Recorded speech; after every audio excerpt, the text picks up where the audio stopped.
Viewers, আজকে আমরা জানব সেন্টেন্স বা বাক্য কাকে বলে। সেন্টেন্স বা বাক্য কাকে বলে চলুন আমরা জানি। যে সুবিন্যস্ত পদসমষ্টি দ্বারা বক্তার মনোভাব সম্পূর্ণরূপে প্রকাশ পায় তাকে সেন্টেন্স বা বাক্য বলে। যেমন, আমি প্রতিদিন ফুটবল খেলি।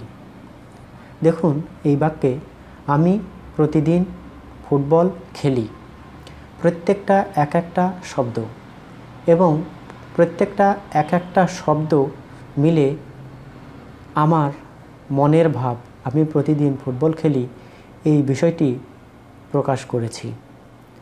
সুতরাং প্রত্যেকটা অর্থবোধক শব্দ মিলে বাক্য তৈরি হয়েছে। আশা করছি বাক্য বা সেন্টেন্স কাকে বলে সে বিষয়টি বুঝে গেছেন।